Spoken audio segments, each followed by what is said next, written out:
Magandang araw po mga kasinauna. Andito na po tayo sa pangalawang pyesa na bumubuo po ng ang bagong lipunan series. Ito po yung 5 piso. Silipin na po natin kung anong itsura nitong 5 piso. Ayan po mga kasinauna.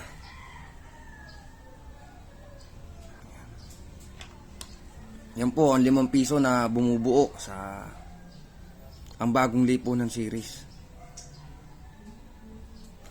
Sa bandang itaas po, mababasa pa rin po natin ang Republika ng Pilipinas. Ang salaping papel na ito ay bayarin ng Bangko Sentral at lubos na pananagutan ng pamahalaan ng Republika ng Pilipinas. Sa bandang kaliwa po sa itaas, sa ibaba, ganun din po sa kanan, makikita po natin ang logo po na 5 piso. Yan. Sa larawan naman po, makita po natin ang portrait o ang larawan nga ni Andres Bonifacio, si Supremo. Ayan. Kulay pula nga rin po pala ang serial number nito at ang kanyang prefix.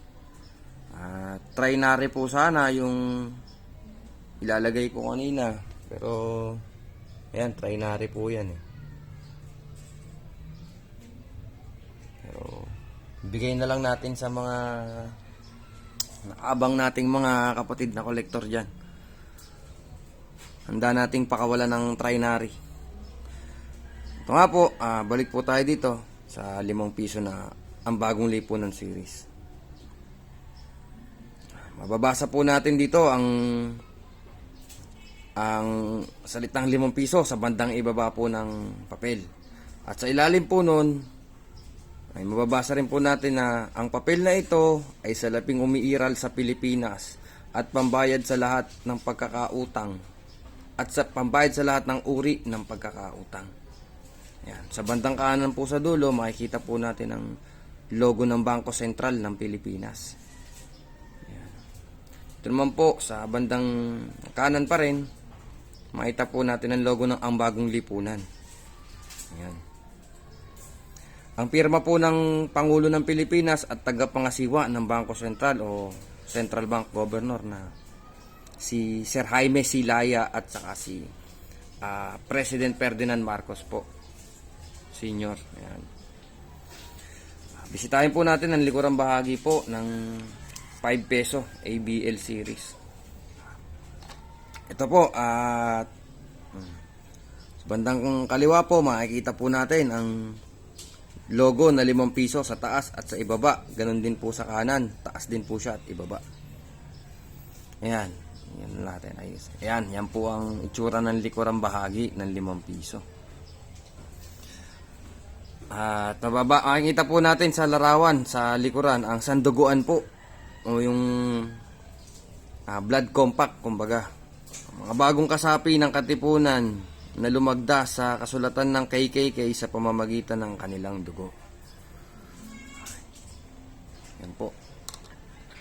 Balik po tayo dito sa bandang harapan. Yan. Ito naman pong 5 piso na ito ay 226 million naman po ang ginawa mula po 1973 hanggang 1985. Natapos, pares din po dun sa halos pare-pares naman po sila. 1973 hanggang 1985 po natapos ang pag-iimprinta sa kanila. 226 million piraso naman po ito. Hindi rin po kasama ang specimen at saka po yung replacement notes at saka po ang sneaker notes. Yan, meron pa palang sneaker notes. Kakaroon din po tayo ng paliwanag tungkol po dyan sa sneaker notes na tinatawag. Ayun, maiksi lang po tayo dito sa ang bagong lipunan series. Yun lamang po, isang magandang araw po at maraming salamat po ulit mga kasinauna.